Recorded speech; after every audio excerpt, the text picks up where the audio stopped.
It's your daily dose of Donna. Welcome to the show. It is Monday, February 24th. I hope everyone had a great, restful weekend. I did. I was off of YouTube. Did you notice that? It was my first weekend in so long that I didn't have a breaking news story. And for that, I am so grateful.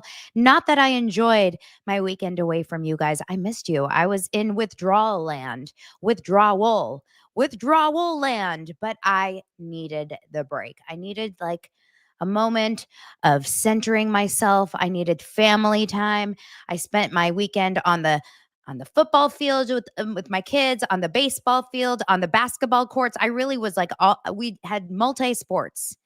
We were in rehearsals for the musicals. I mean, we were all over the place. It was so nice to have some family time, some dinners, lots of TV watching, lots of time to just kind of, catch up on pop culture, but quietly, quietly. And now I am back on a Monday morning with some, as they say, tea. And yes, the TikTok sleuths, TikTok Times has done it again. We have found some stuff. And you know what's so interesting about this stuff? It has been out there. It is out there under our noses this entire time. And yet no one has realized that Mr. Ryan Reynolds has simultaneously been behind this, as Bethany Frankel calls, woke, the wokest Hollywood lawsuit ever, when in reality, he has been behind one of the most devastating on-set experiences ever, which makes you wonder why in the world would Mr. Ryan Reynolds, Van City Reynolds on Instagram, ever support Blake Lively in this fight against Justin Baldoni and Jamie Heath and Wayfarer. All that, plus some really, really strange Love is Blind behind the scenes drama. So we will be talking about Love is Blind a little bit later in the show. We'll be talking about the SAG Awards, some do's and don'ts, some hits and misses on that show yesterday. I didn't watch it, but I saw some clips that were adorable. We'll be talking about all kinds of things, that and more on today's daily dose of Donna.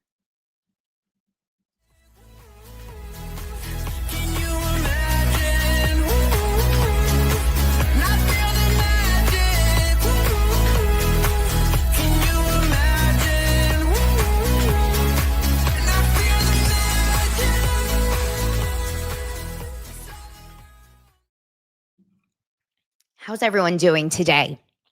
You guys doing well? Oh my goodness. So many people already here in the live chat. Tell me where you're watching from. I see Norway. I see a lot of people here from Los Angeles. Oh my gosh, the weather. Can we just get into the weather for a second? Los Angeles weather is shocking. It's so weird. We had the fires in January, then we had the craziest weather, like thunderstorms, floods. And then all of a sudden, it's sunny and 80 degrees now. Now we're in Palm Springs. I just don't get it. It's gorgeous out here in Los Angeles. I've got rainy Southwest Florida. I got Oregon. I got Austin, Cape Cod, Australia, 5 a.m. Good morning, Hilton Head Island, Augusta, Georgia. Thank you so much for the reminder, Ray. Everyone, if you are here right now, I need to remind you guys that in August, speaking of Los Angeles, do you want to come to Los Angeles and hang out with the Dosers and some special guests? Zach Peter, our friend Zach Peter, and some of your faves over here, Sarah Fraser, Kate Casey, some of the other big podcasters. They are all going to be at DosersLive here in Los Angeles. dailydosepod.com/DosersLive. Go over there and sign up and let us know if you are interested in coming on over to Los Angeles in August to join my live event. It will be so much fun. We are going to have a little live show. We're going to have a party, food, drinks. I have to do karaoke. I have to do a dance party. It's going to be Dosers all around. We're going to party it up. Oh my gosh, so many people from all over the place. I see Naples, Chicago. I see Wilmington, Ireland, Wisconsin. Oh my gosh, you guys, Virginia. Look at this, Montana. So we will have people from all over the entire country, world. Seriously, I have people from Scotland coming on over. If Scotland is coming to Los Angeles for DosersLive, what's your excuse? Hmm? Switzerland, London, geez, Mexico. Hola, welcome. Okay, I am so excited. Indonesia, we have someone watching from at 2:23 a.m.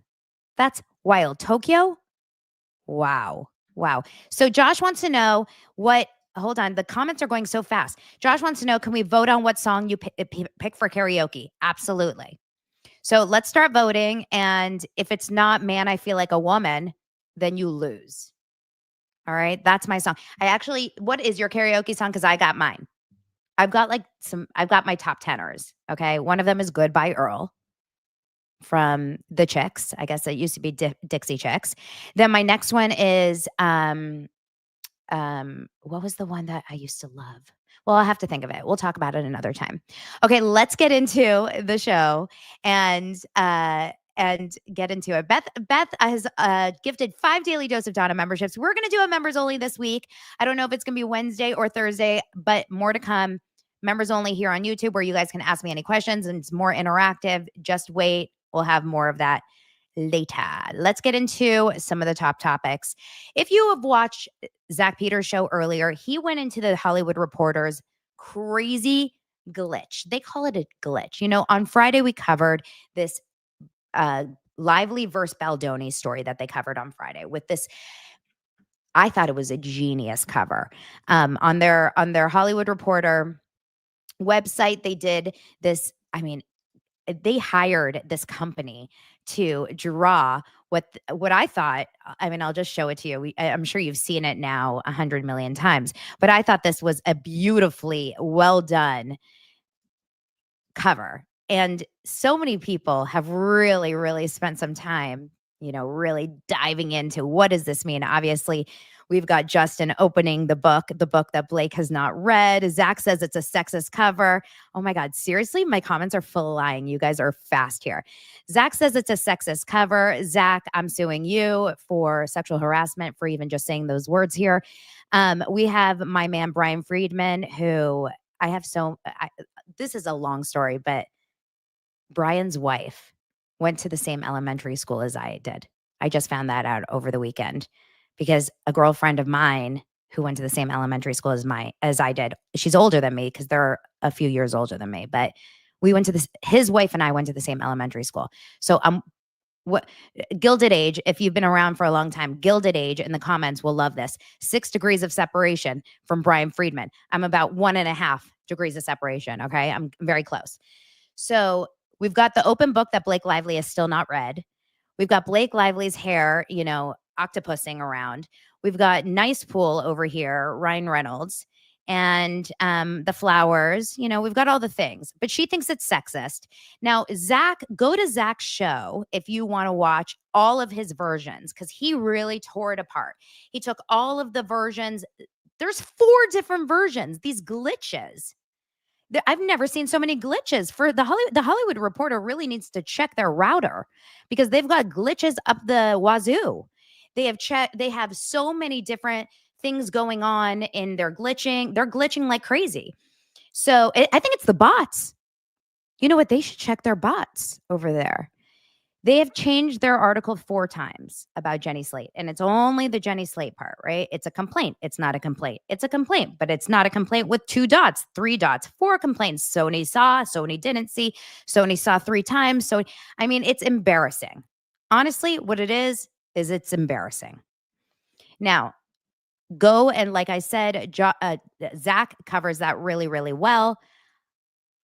I'm not going to cover that. What I want to cover is this new info that was just uncovered this morning to me.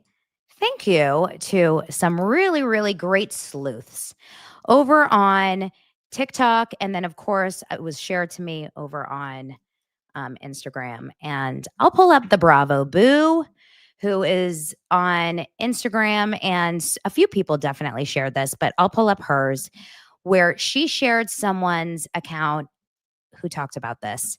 And this was not hidden, but it was just pushed under the surface where I asked many, many people who have, they know about Hollywood. This is actually interesting. They know a lot about Hollywood and they did not know this. They did not know the actual fault. A video. Okay, so it's a little dramatic by saying he actually killed someone. He didn't with his bare hands do it, but being a producer on a movie means you are liable for all these things, right? Look at Rust, the movie that we're dealing with, Rust, and all of that. However, I want to show you really quickly that this was covered. This was not hidden during the time. This actually was covered. So let me show you when this was covered on Good Morning America in 2000. 7 years ago, it says. I don't know exactly what the date was. What's 7 years ago from today? 18? 17? I don't know. Let's watch. On a Hollywood set, we're learning new details this morning about the stunt driver killed while filming Deadpool 2. It's just the latest in a series of on-set accidents, and TJ Holmes is here with more. Good morning, TJ. Hey, good morning, Strahan. This stunt actor was billed as the first African-American female professional road racer. She raced motorcycles for a living, but her family says this was her first time working as a stunt actor on a film set. Now, the questions this morning about how did this happen? Yeah, the actor went through the window of a vehicle or something? No, after lost control, went across the street, over a curb, and through a glass pane window into a building across the street. That's how emergency dispatchers described the deadly crash on the set of Deadpool 2 in audio obtained by TMZ after a stuntwoman lost control of her motorcycle during filming. And just so ACTA is aware, the stunt actor was airborne just through the building. We people have confirmed that the stuntwoman was Joy Harris, nicknamed SJ. Harris, seen here in a competition in 2015, was a professional motorcycle racer from Brooklyn. She was pronounced dead on the set in Vancouver, where the movie has been filming since June. She reportedly had performed the stunt successfully 4 times before something went wrong on the 5th take. This was reportedly Joy Harris's first major film role. Deadpool 2 is a follow-up to the 2016 hit that broke box office records and included a number of thrilling action sequences. Deadpool star Ryan Reynolds paid tribute to the stuntwoman on Twitter. We're heartbroken, shocked, and devastated, but recognize nothing can come close to the grief and inexplicable pain her family and loved ones must feel in this moment. This is the second death of a stunt actor this summer. Production on the... So then they go on to talk about different stunt men and stunt people, stunt persons, I don't know, that have, lost their lives. And I remember this like briefly, but I never remember it being like covered so intently. Now, what's crazy was at the time, they made it sound like it was user error, meaning they kind of almost like put it on her, on Joy Harris, the stunt woman who had passed. But then what was just revealed this morning, and when I went more into it and looked the article up, this is actually what was revealed. According to the Hollywood Reporter, since we're really all talking about the Hollywood Reporter, this is the article. It says Deadpool 2 stunt death caused by inadequate workplace setup. This is in 2019.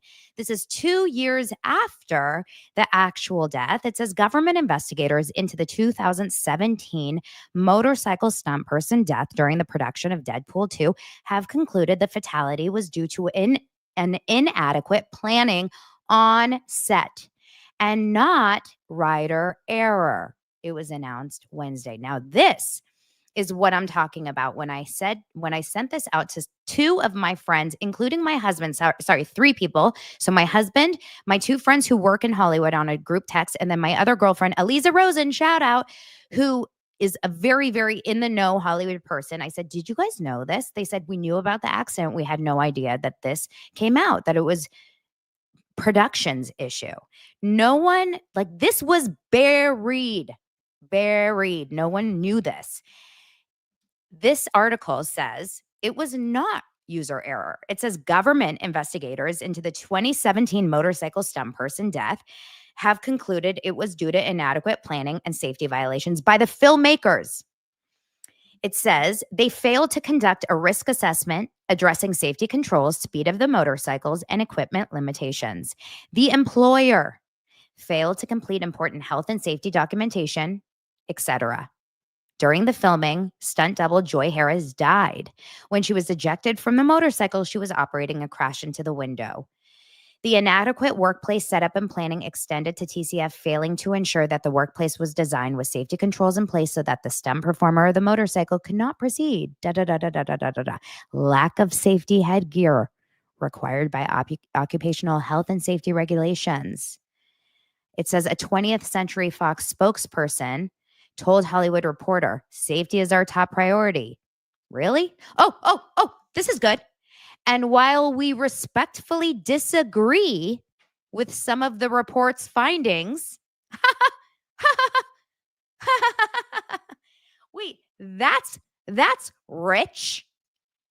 Ryan Reynolds, 20th Century Fox, disagrees with the report's findings.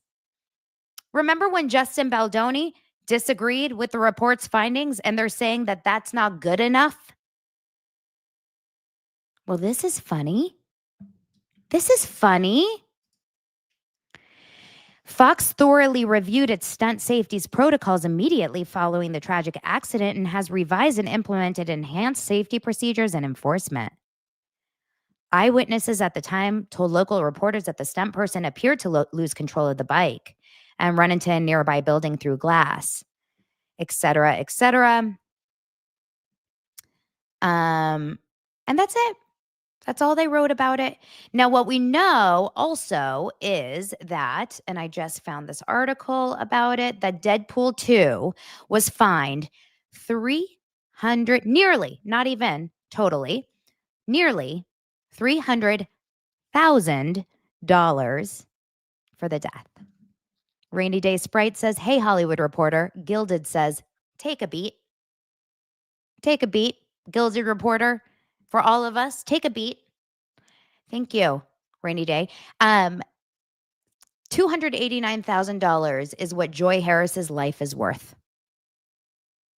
Good to know. Good to know a life is worth $289,000. Thank you so much. Deadpool 2 is fined $300,000 for safety violations in an accident that killed stuntwoman Joy Harris. Awesome. So, what's crazy about this? This investigation identified 5 violations in this Deadpool crew.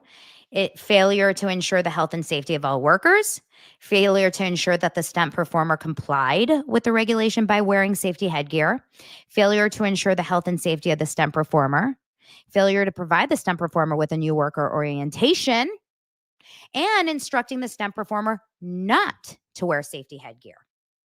Well, this is interesting because isn't Ryan Reynolds a producer on Deadpool 2? Isn't this his movie? Isn't this Ryan Reynolds' baby? Didn't Ryan Reynolds go on to create Deadpool 3, Deadpool Wolverine? Isn't Ryan Reynolds like Deadpool? So what in the world? What's the significance of this? What's the significance of this? Number one, RIP to Joy Harris and anyone else who loses their life. And many people, by the way, have lost their life, lost their use of their body. So many people get seriously injured on set, seriously traumatized on set. Lance and I have talked about this so many times. People have crew members have been so significantly exhausted on set. Like a lot of crew members go through really long hours on set, reality TV people who work so hard. Oh, is that you, Lauren? You guys, Lauren over here on YouTube, she and I started following her recently because I found her through Dave Neal, Court of Random Opinion. She just became a member. Welcome. So this is so interesting because so many people on these sets, they get overworked, they get put in unsafe situations intentionally. It's very, very unsafe, a lot of these productions. And like, you know, all the time in reality shows, especially non-union shows.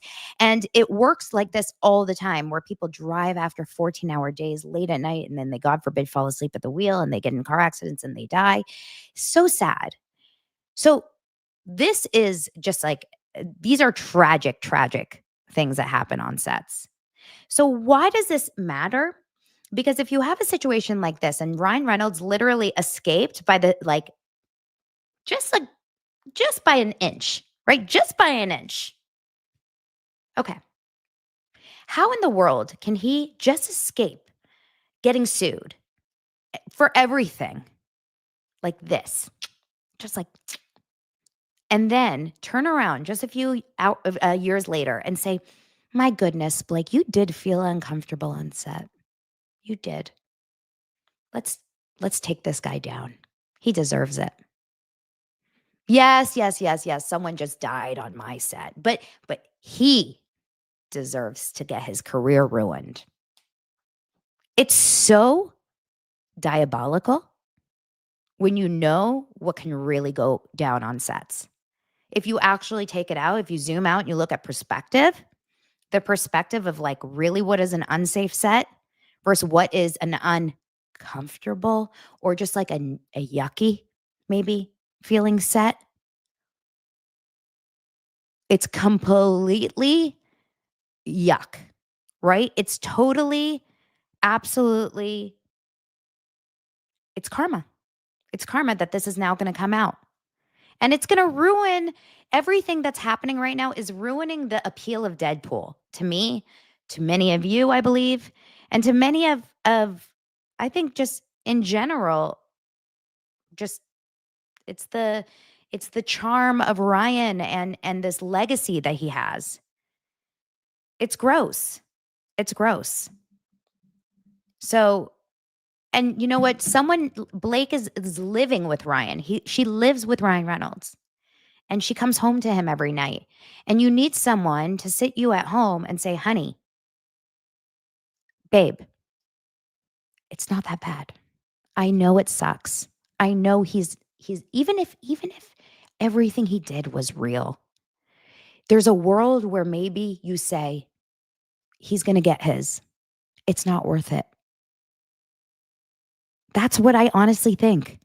I almost think like there's a world, because like I sometimes have to walk my husband down from his like stress, right? Do you guys know what I'm saying? Like there's a world where you have to almost like take them down a notch and say like, I get it. You're angry. I get it. You're livid. I get it. It's not worth it. Like just move on. Just move on. That's how I feel about it.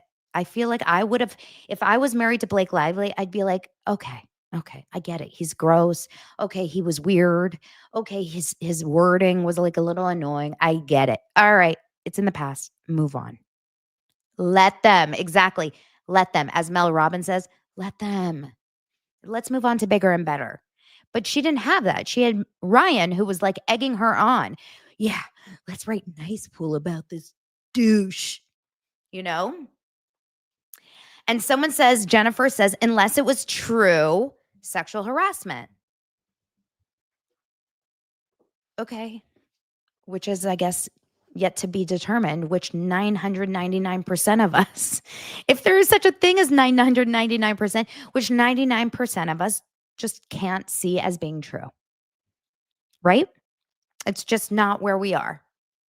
So one of us should have talked the other one down. But what we're seeing right now is there is no one to talk anyone down. In relationships, you need someone to talk someone down. Okay, I'll give you a perfect example. My husband right now, you know, he works in reality TV. And there was one person that he's worked with in the past. I can't even tell you what show because, God forbid, a lot of his people that he works with listen to my show. So he's worked with someone on a show before who he didn't get along with. And he would come home and he would like, you know, tell me about this person. And if it was up to him, because he was so sensitive about it. And you know, when you're in your own world, like I think he would like have gone to the top. He would have complained. He would have created like a big issue. He would have constantly, and it would have created like, he would have probably gone to the producer and the executive and maybe even the union and whatever. But it wasn't that big of a deal. It wasn't a big enough deal to elevate it to the top. He wasn't actually, it wasn't anything like illegal. It wasn't that big of a deal. So I almost had to like, I had to constantly bring him down to earth and like talk him out of it. But if I was like one of those people, he could have probably called deadline.com and created like a whole big thing. You need someone to kind of almost like bring it down. Does that make sense? That's how I feel. Okay. Next. The update on all of that stuff is, you know, what I said on I did do a Patreon, by the way, last night. And I had on my Patreon last night, I kind of just said, are we over the Blake Lively and Ryan Reynolds and Justin Baldoni drama? Here's how I feel about it. If there is going to be a big, huge update like this, like the Ryan Reynolds and the Deadpool drama, I will talk about it. I will absolutely talk about it. I think this is really interesting. And it just goes into kind of like the mindset between Ryan Reynolds and who he is and why is he this way. And I think it's actually a very interesting kind of like just add on to where they are in their brains and what are they thinking. I will talk about that stuff. I will not sit here and divulge again into like another story about Blake Lively being a jerk in an interview again. There's 400,000 reasons to talk about that. I think it's really interesting to talk about like what the lawyers are going to do from now on or if there's any updates in the case. But I absolutely cannot. Oh, someone says, what do you mean? Explain more on the responsibility of bringing someone down.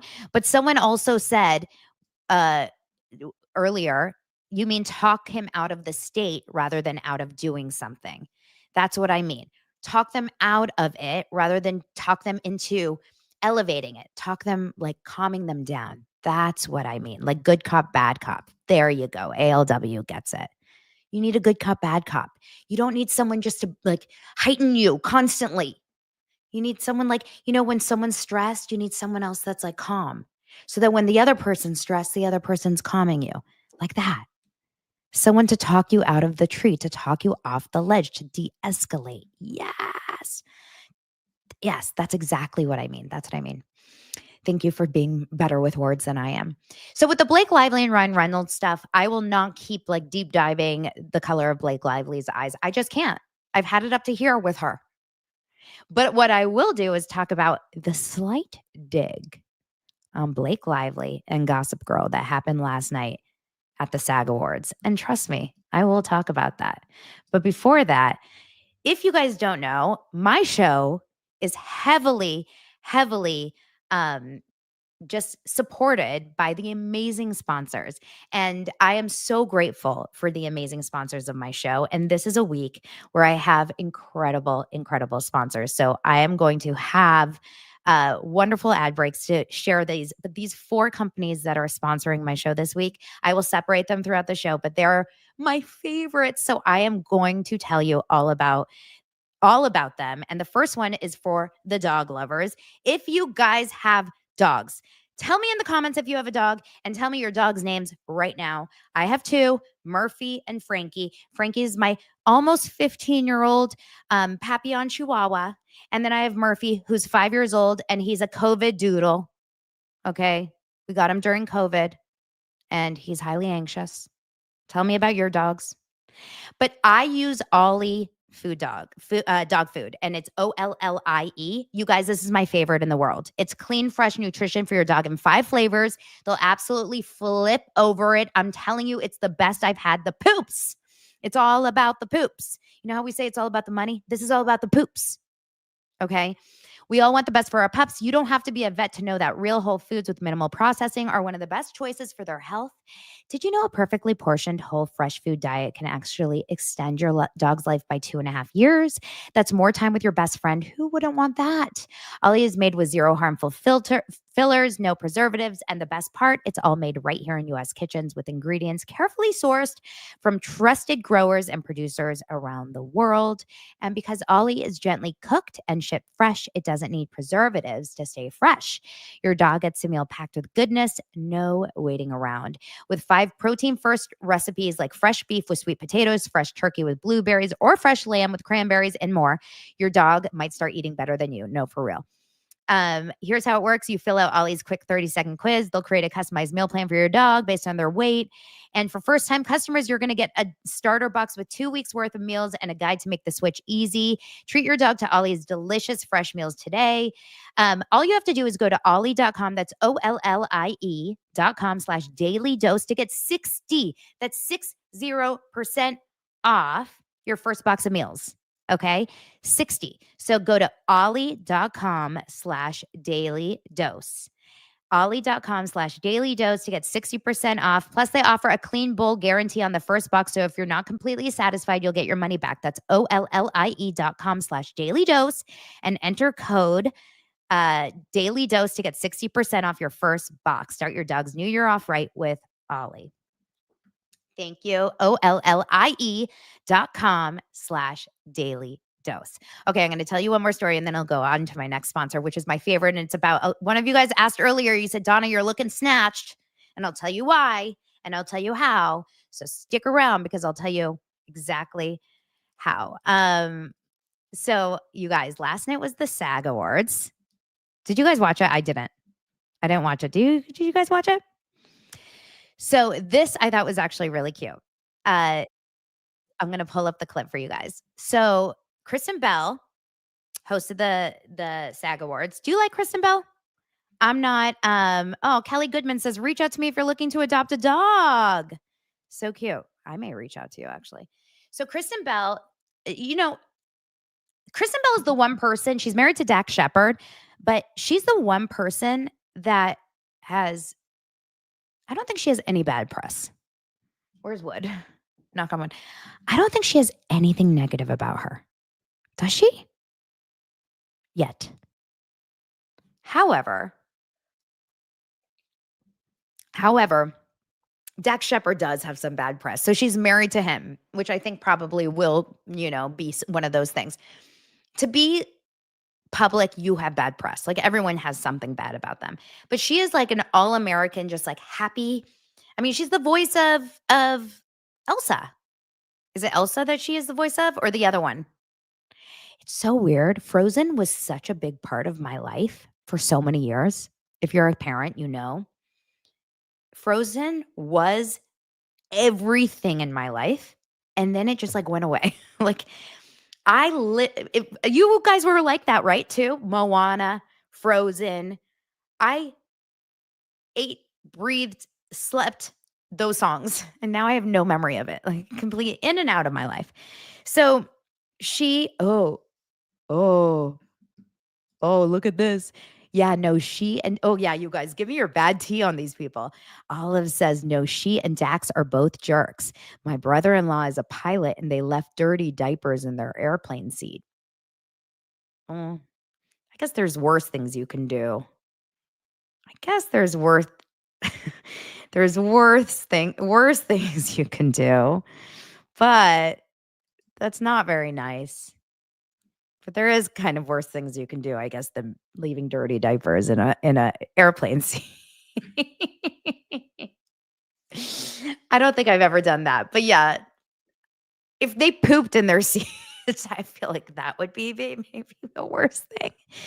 He has a little bit more of like a temper. I know that he's had definitely like some weird interviews. But I don't mind it. Like, I am okay with people just having a little bit more of an opinion. I'm totally okay. Oh, my God. It's so funny. Catherine says, anyone flying with a baby in diapers is fighting for their life. I'll let it slide. Okay. So, oh, my God. Now we're going to fight about dirty diapers. I still think it's gross to have to leave dirty diapers anywhere. Okay, let's move on. So last night they are talking about they're doing their the SAG Awards, and Leighton Meester, who happens to be Blake Lively's former co-star of Gossip Girl, who famously happens to not follow her. They are not friends. Now, I did at the beginning of this really, really intense deep dive on Gossip Girl, on Blake Lively. I got a follow from Leighton Meester's hair girl. The reason why I know that she is her hair girl is because she was verified, and I could see that she's a local like Los Angeles celebrity hair girl. And I went down her page and I was like, oh, she's got so many pictures of Leighton at different award shows. So I DM'd her and I was like, does Leighton Meester ever talk about Blake Lively? And she goes, never. She never talks about her. And I've heard about this from other people too that have worked with Leighton. So I think Leighton is just so nice and so unbothered by Blake. It's not like she's at the top of her list. Like, I just don't think she cares about her at all. Like, it's not just in her brain at all. So but it's kind of this weird, like, strange Gossip Girl simulation moment that Leighton is getting this like resurgence in her career, because now she's just been hired to appear on this next season of Nobody Wants This, which is with her husband, Adam Brody. She's showing up at all the awards this season with Adam Brody, who's like, nominated for Nobody Wants This. And Blake Lively is like crashing and burning. Like, she should be at the SAG Awards. Nowhere to be found. She should be at all these awards. Nowhere to be found, right? But Kristen Bell was the voice of Gossip Girl. And she opened up the show, or she didn't open up the show doing this, but she was at the show yesterday. And this is how she had one moment at the show. I thought this was absolutely adorable. And it kind of, I think, gave everyone a little bit of a chill on their arms. Hey everyone, Gossip Girl here. One of my sources, Lamy86, sends me this. Spotted at table 8. Jeff Goldblum has a wicked appetite, and a peek behind the curtain reveals he likes his green eggs with ham. And look who it is, not so lonely boy. Timothy Chalamet, sitting next to a hot steak, medium rare, au poivre with a side of broccoli. Wait, what are you, Leighton? None of this is gossip. It's just all about food. I'm sorry. I'm just really hungry. Oh my God. The popes in conclave were better at gossiping than us. I think we should pass the torch. Amen. I think they're so cute. She also did Kristen Bell did a really cute sing-along thing where she said, what was it? Do you want to be an actor? Like, do you want to be a snowman? But it was, do you want to be an actor? And it was all these clips of actors that were nominated, but it was when they were younger. And it was like Dakota Fanning when she was a little kid, and Jodie Foster, of course, who when she was a little, girl. It was a lot of actors from when they were younger. And what's so weird? I didn't watch the SAG Awards, not intentionally, but I'm so turned off on actors. And I've told you guys this before, and I don't know if you feel the same way. I'm truly so turned off on Hollywood and actors. And this experience, this Blake Lively and Ryan Reynolds experience, do you feel the same way? It has truly turned me off on Hollywood in a way that nothing else in my past has. And I come from this world, and I used to work in this world, and I used to be so enamored by this world. It's why I started working in casting right after college. It's why I interned for a talent manager when I was in college. It's all I wanted to do in my life when I was a kid. I don't know if I told you guys this story. When I was 10 years old, I mean, my first thing I ever wanted to do was be on sets. And when I was 10 years old, they were filming an episode of Beverly Hills 90210 on my street on Melrose, like right off of where I lived. And I screamed to my mom to let me out of the car. And she was like, no, we're going home. And I was like, drop me off. Like, I don't care. I'm not going home. Like, I need to stand here on the corner of Melrose Avenue and watch them film, because Kelly Taylor was driving her red convertible with Brenda and Brandon in her red convertible, just like pulling up to the burger joint. And all I needed to do was just sit there and watch them do it 15 times over and over. And in 1992 or whenever the year was, 1991, it was safe enough that my mom was like, okay, I'll just drop you off for an hour with no cell phone at 11 years old, a kid on the middle of this really busy street. And she did. That's how obsessed I was with this industry and with actors and just being around it. I didn't want to be an actor. I just wanted to be around it. I wanted to be on sets. I was obsessed. And that era is so over for me, the mystifying era of actors and of Hollywood. And that's why I just wanted so badly to be part of the magic. And once you start working in the magic and seeing kind of the way that the sauce is made, you start to see a little bit of how the magic is not really magic. But this experience, none of that showed me nearly as much corruption and chaos and disgustingness as this. This Justin Baldoni, Blake Lively, Ryan Reynolds story almost grosses me out more than Harvey Weinstein. Because the Harvey Weinstein is almost a tale as old as time. Like the real true casting couch stories is a tale as old as time. Like I truly got disgusting comments by gross men since I started in the industry. I've told people about this on Patreon from the very, very beginning. But I am so turned off by obsessing over actors. I love exposing it. I love talking about it. Chris is saying, will you not be discussing Hollywood? Of course I'll be discussing it. I find it fascinating to talk about. But I don't look up to them anymore. I'm not looking up to them as like, wow. It's not like that anymore to me. I don't look at them as like heroes, or I don't take what Hollywood says as the Bible ever again. And not like I ever looked at like them as Bible or religious, but I don't look up to them as smarter than us. Ever. I will never look at them as smarter than us. Ever. Especially because they're so not relatable also. That's another thing that I've noticed about celebrities in the last few years. It's really interesting when you look at like people standing up on stages in like $10,000 gowns trying to talk to like the world. It's a really interesting like when you see it, how you can like now unsee it. But I find it fascinating to almost like once you kind of expose and like start to see the cracks. I saw another article in the Hollywood Reporter about how publicity is going to be so different now. Publicity, the whole world of publicity is cracked open because of this case. Publicity has always been like the magic, right? Because publicists were always behind the scenes. No one knew what the publicists were doing behind the scenes. And the publicists were the puppet string, the strings. What are they called? The puppet masters.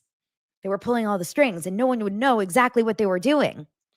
But now we know that the publicists, like the Leslie Sloans of the world, are making all of this shit go away and all of the shit happen. But now what is that going to, like, what's going to happen there? And now that we know that like the Hollywood Reporter can just change a word and not say anything, and we believe it because people don't do their due diligence, because people like Zach Peter don't normally exist to be like, wait, the word changed. Wait, the word changed. Wait, the word changed. Wait, is what? It's so strange, right? Now we all have to question everything. It's too much work. It's too much work. Jean says Leslie Sloan will probably change her name to continue to work. Leslie Sloan probably has so much money that she probably should just give it up at this point. Elise says, didn't the series Scandal teach everyone the facts of PR? What a great show that was. I mean, I stopped watching it after a couple seasons, but Scandal was such a great show about fixers. Yeah. Patricia says it's like Wizard of Oz. We see behind the curtain. I mean, the whole world of publicity and Hollywood, it's like they have to find a new game of how they do it. Now, I still love the art of Hollywood. I still love TV. I still love reality TV. And I still love movies. I still love the dresses. I still love the red carpet. I still love all of that. I'm just not naive to it anymore. Does that make sense? I'm not naive to like Hollywood and the games that they play, the fake of Hollywood. Everything that I see, I question now. The best friends of it, the who's hanging out with who and why they're hanging out with them and why are they saying this about them and why is this article placed in this? You have to question everything, but it's going to be really, really interesting to see how things kind of develop from here. And I love it. I love all of like the next steps to see kind of where it will go with it. Now let's keep talking about, I want to get into who here is watching Love is Blind and who here has watched the first 9 episodes of Love is Blind, because I talked about yesterday in Patreon, I talked about some like overall feelings of Love is Blind, but I found some information today off of Instagram about some like scandalous casting stuff about Love is Blind. And we need to get to the bottom of why Love is Blind cannot get their casting shit together. Why in the world is Love is Blind why do they always get the most shady people on their show? We have a problem. Before I talk about Love is Blind, I need to tell you guys, for those of you that are wondering why a couple of you are like, Donna, you look like you've lost a couple of pounds. The truth is, in the last like 6-7 months, I have lost a few pounds, and I want to tell you a little bit about it. I've talked about it before, but the company that I use is hers.com. It's an app that I use. It's a website. You've seen it before. You've seen it on commercials. Every time I tell people about it, they're like, I've heard of Hers. They have Hims. They have Hers. Through Weight Loss by Hers, you can give yourself something to be excited about in 2025. You can spend the new year in control of your weight by losing up to an average of 9 pounds in your first month. That's, of course, depending on your body weight. I did not lose that much. I don't even believe I've lost that much the entire time, but it depends, of course, where you're starting from. This is based on data that real Hers customers have reported based on their personalized compounded GLP-1 treatment plans. I will tell you, I do not use injectable GLP-1s. I use an oral medication, but I will explain. Let's face it, weight loss can feel overwhelming. That's why Hers is changing the game. By providing access to GLP-1 medications plus expert care, they can make your goals more achievable. Looking for a weight loss solution that actually works? Weight Loss by Hers provides access to GLP-1 medications with personalized care to help you hit your goals. Hers is transforming women's healthcare by providing access to affordable weight loss treatment plans delivered straight to your door if prescribed. It offers a holistic weight loss program with personalized solutions, including compounded GLP-1 weekly injections featuring the same active ingredient as Ozempic and Wegovy, or oral medication kits. That's what I use. After submitting an online intake form, a licensed medical provider will determine what plan is best for you. If prescribed, your program includes medication, ongoing care, and online support, all at one low cost. Weight loss plans are more affordable through Hers with compounded GLP-1 injections starting at $165 per month with a 12-month plan paid up front for new subscribers. No hidden fees and no membership fees. So if you've been struggling with your weight loss journey, it's time you find the best option that works for you through Hers. Start your initial free online visit today at forhers.com/dailydose. That's forhers.com/dailydose for your personalized weight loss treatment options. Forhers.com/dailydose. Hers weight loss is not available everywhere. Compounded products are not FDA approved or verified for safety, effectiveness, or quality. Prescription required. Restrictions apply. Wegovy and Ozempic are not compounded. Actual price depends on product and plan purchased. Okay. And I will tell you more about that if you have any questions. You can also join our Facebook group at Daily Dose of Donna on Facebook and ask any questions. I will tell you exactly what I take. I also have PCOS, and it really helps me. I take a metformin and another pill with B12. It gives me energy, and it just lowers my appetite. And I really think it helps my digestion a lot. Thank you for putting the code right there, forhers.com/dailydose. Okay. Love is Blind. I'm going to talk about it. And I'm going to talk about episodes 1 through 9. I'm not doing a recap. I will not subject you to that hell. I just can't do it to you guys. It's real hell. But I will tell you this.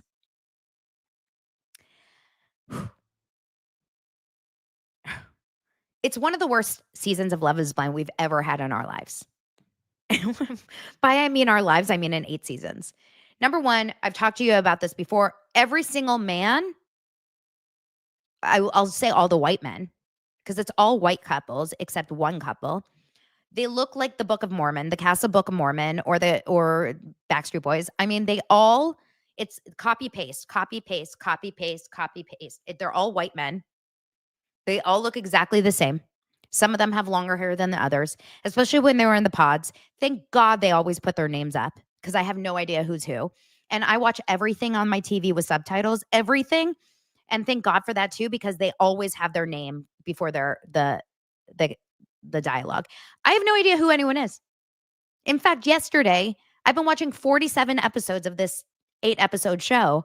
And yesterday when I was on Patreon talking about them, I still had to Google who they were. It could be Ben, it could be David, it could be Mason, it could be Robert. Google boring white men names and it's them. Okay? This is crazy. So Patricia goes, is it a Minneapolis thing? I don't know. I don't want to judge Minneapolis. They seem like nice people, but I mean, okay. Some of the couple, I came down to it on Patreon yesterday. I said, this is why the season is boring. Number one, there's no crossover love triangle shit. You know, when you go to the honeymoon, there's always like two couples who like each other, or like the guy chose one girl, but then the girl that he didn't choose ended up with someone else. And then they're like at the honeymoon and they're drinking like Mai Tais across the way and they're like eyeing each other. And he's like, I should have chosen her and I should have chose him. And they're kind of like looking at each other and they want to hook up with each other across, and they're like kind of like playing footsies. And then there's like a jealous situation and they're getting too drunk. Then they're like, well, you should have chosen her. Blah, blah, blah. There's none of that. So we have no love triangle. We have no jealousy. Already on board. Number two, I don't care about any of them. Well, that's a problem. If I don't care about the couple. Oh, and number three, you left the psychos back at the pods. If you don't take the psychos with you to the honeymoon, that's it. It reminds me of Love is Blind season 7. We had that Leo couple, Leo Brody or whatever, and his weird girl that they ended up going to Art Basel or whatever in Miami. They didn't end up even going to the honeymoon. We spent all of our episodes focusing on couples, Madison, the psycho Madison and Mason, and his love triangle with Meg. We ended up not even getting any of them to the honeymoon. We spent 4 episodes in the pods with them, and then we ended up not even getting them. Don't waste my time, Lib. Okay? Lib 8. By Lib, I mean Love is Blind. Don't take it personally. Liberals, it's not against the liberals. It's against Love is Blind, Lib. So I was very, very depressed watching this season because this is like my happy place. Love is Blind is happy for me. This is like my, I don't know, it's my je ne sais quoi. I love this show. So I've already been very depressed watching the season. I will highlight a couple things. Let's talk about Lauren and Dave. I'm on season 9 of Josh says our new members are so smart and pleasant. I'm loving DDOD even more lately. I'm with you, Josh. Daily Dose of Donna is a ride, and it's a fun ride. I'm really loving our people. So it's this couple of Lauren and Dave. Dave is the one that keeps talking about his sister. Did you know he had a sister? I think he's secretly in love with his sister, the amount of time he talks about his sister. He hasn't explained why his sister is such an issue for him, but he doesn't stop talking about his sister nonstop. He has this issue with Lauren, how she supposedly was dating someone before the pods. We don't know who this guy is. We don't know what's happening about this girl. This guy that she was dating. She says, I wasn't with anyone before the pods. I was like kind of hooking up with some guy. It was a friends with benefits issue. We would go out for ice cream once in a while. We never slept in the same bed together at night. We were friends with benefits. It wasn't a big deal. And he's like, I just don't know if I can do this. I just don't know if I can do this with you. I just don't know. And she's crying. She's like, why is this such a big deal? Like, I wasn't with him. I don't even want to be with him. And he's like, I just don't know. Dave, just tell her you're not into her. This man is horrible to Lauren. Well, apparently, according to is a guy. We found the guy. I didn't, but someone found the guy who is the let me try to find it here. Who is the guy that's trying to ruin her life? And his name, okay, well, he kept himself private here. So I'm going to have to pull out. Hold on. I'm going to have to pull out. That's what I said. I'm going to have to pull out, period. End of story. That's just the end of the story. I'm going to have to pull up the real.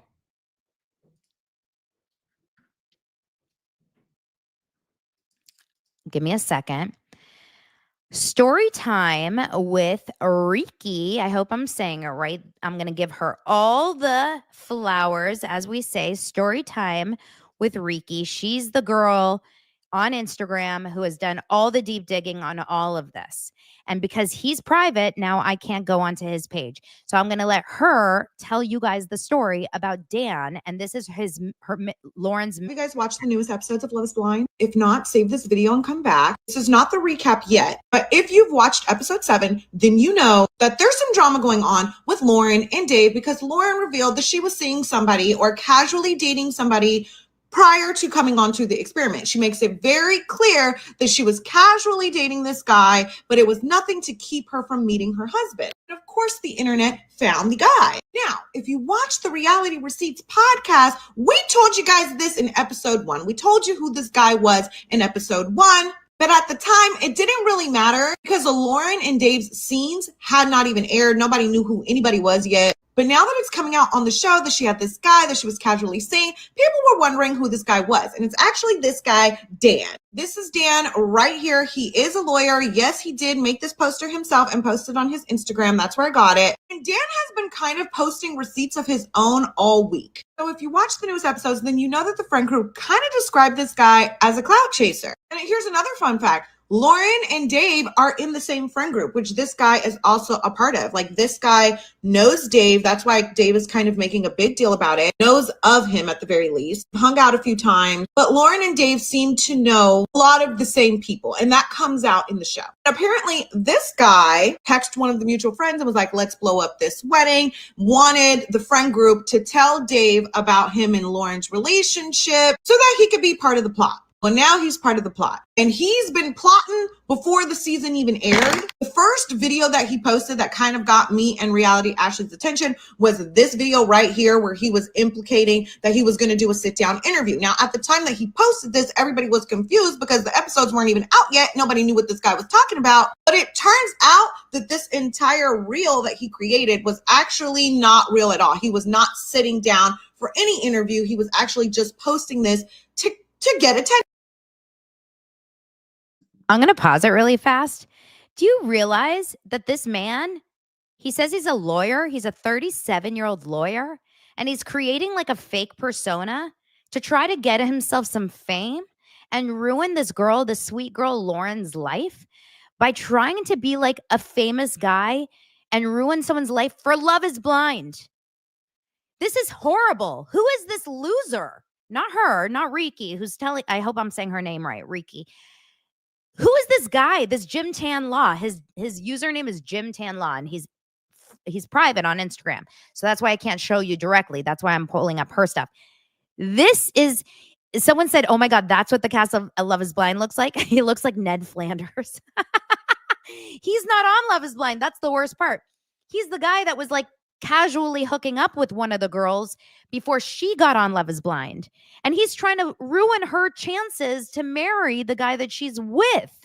Let's keep watching. This is wild. Which he got.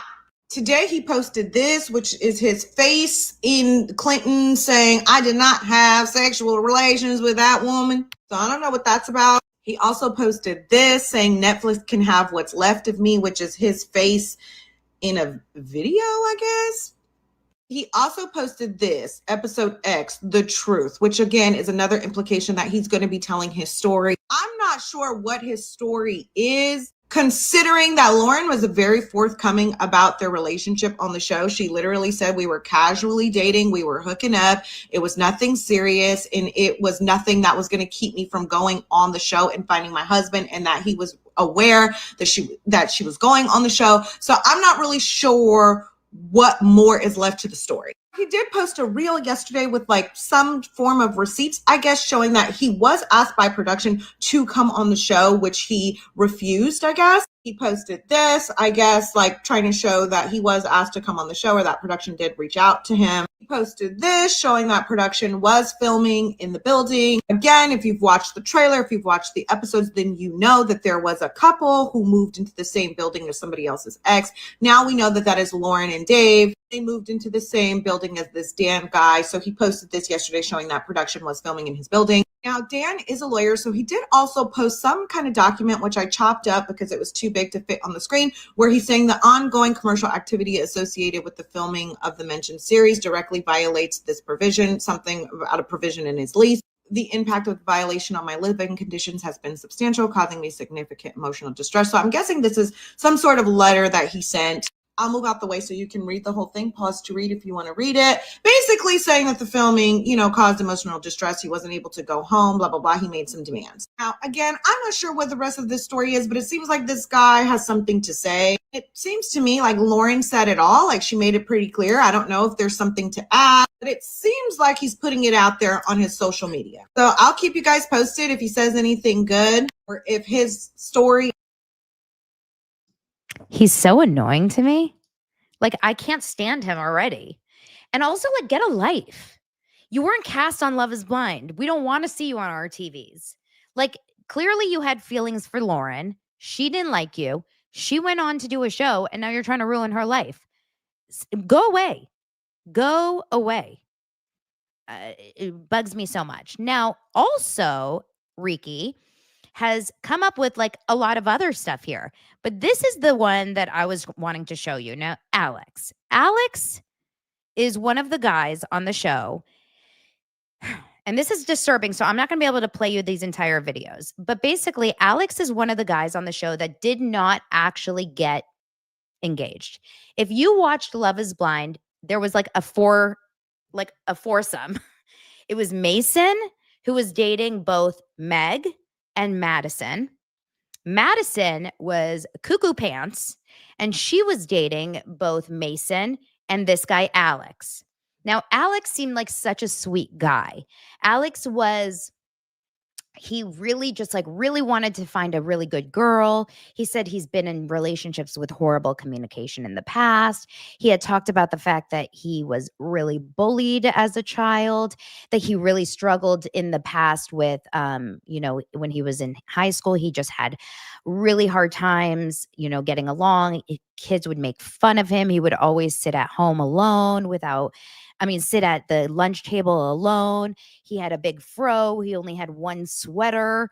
He really made it sound awful. Okay. He would talk about like life just like being so bad for himself. And he just came off so likable and so nice, which, spoiler alert, he ends up not getting engaged at the end of the Pods episodes because he doesn't want to end up with Madison. He gets the vibes that she is like a little cuckoo, which she is. She is. So he was smart. And I was like, great. He escaped. He dodged a bullet. Well, in Riki's little deep dives here, which I'll have you guys go and check out for yourself if you want, turns out Alex is quite possibly no more than cuckoo. He is a perv who likes to spend a lot of his time with underage minors. Alex's exes, and I think over 6 people, maybe 6+ women, have reached out to her, Riki, with text messages of him talking about like really, really violent and sexual encounters, et cetera, with things and women underage. Really unfortunate situations, predatorial situations. This is not necessarily a good man. More to say, He's also a liar because she also found multiple videos and pictures of him in high school where he's surrounded by multiple friends. He has no fro. He does not seem unpopular. He's in a band. He's got music videos of him. Where is the Netflix casting team and why can't they do their research? Because this is not the first time this has happened. If you don't remember, in episode or in season 7, we had the Tyler situation. Do you guys remember Tyler with the 3 kids and the ex-girlfriend? And he was like hanging out with the kids at Christmas. And then he went and got married to the girl. And he was like, oh, by the way, I want to have kids. And then she was like, oh, we have kids? You have kids? Like, why is TikTok able to find these things out and Netflix can't? Especially when they keep getting burned by this happening every season. At this day and age, it shouldn't be too hard to be able to figure this stuff out. Now, I understand that people come out when people get famous and people come out of the woodworks or whatever. I just don't get how would you find this stuff out? I don't know. Would you put out like a release and say, has anyone ever dated a guy named Alex? Please let us know. How do you find this stuff out? I don't know. It's not like there's a public complaint about Alex out there. He's never been sued. It's not legal. I mean, there's not like a legal filing. So basically he became famous and then all these girls came out. So it's kind of interesting that I guess what it comes down to is, does anyone out there that goes on these shows, does anyone out there not have like a skeleton filled with closets? No, a closet filled with skeleton. I'm like, I said it very, very wrong. Or is the question, or like, let's think about it. Is there any man or any woman? I mean, I guess there's a lot of people that go on these shows that we never hear about, bad things. Is the question, are there always going to be people that come out about anyone that gets a little bit of fame? Right? I guess that's the question. If I just decided, say, that I was going to be on Love is Blind and it wasn't public knowledge to anyone, and then all of a sudden, a year later, it was out there that I was on the show, but it was a secret in the world. And I've already filmed the show. I'm already engaged and it's already done. It's like the show is already out there. Now people can come out and say all they want about me, but it's already done. Someone said, and I know Patricia said, I announced the cast like the Bachelor, Bachelorette. So you can announce who the people are that are going on Love is Blind. And then all the skeletons can come out before you even film the show. But is that better? No. So it's all very, very tough. The problem is too many people have too many skeletons in the closet now because there's too many receipts out there. So many of these texts were from like 2019, 2020. It's very, very creepy and weird. And so Patricia Murder Mittens says, yes, Patricia, announced the cast ahead of time and let social media do its thing, but you can't because it's called Love is Blind. If you announce ahead of time, then you go into the show knowing who you're in a box with or in a pod with. You know who's ahead on the opposite side of that wall, or you know at least what they potentially could look like because you know it's one of the 20 people that you already researched. So it's really, really, it's challenging, all of these reality shows. I guess you have to just like take a risk. The problem with doing all these deep dives is we enjoy these shows and we enjoy watching them. So the more you expose about them, the more likely they may not do them anymore. So it's kind of tricky. Kay says, if the texts were from 2019, was he also a minor? I think he was still over 18 at the time. I think he was like 20 years old or something. Sequester the cast briefly. They filmed this a year ago. They filmed this last March. They even say it in the show. It's tough. It's very tough. But I am definitely, I'll still watch it, you guys. I know who's going to get married. I don't know, like, actually, spoiler alerts, but I believe but I believe who's going to get married, because there's a couple couples that are just too boring that you know that they're going to get married. Blair says there's way, way, way too many closets in the skeleton. So many closets in the skeleton. Okay, you guys. Well, that is that for today. And if you want to hear more about like the Craig and the other stuff that I was talking about, there's a lot more that I talked about yesterday on Patreon. You can go over there and watch that. And then make sure to subscribe here. Thank you so much for supporting the show. Of course, I will continue to talk about all of the things this week and more on Daily Dose of Donna. I appreciate you guys. Talk to you soon. Bye.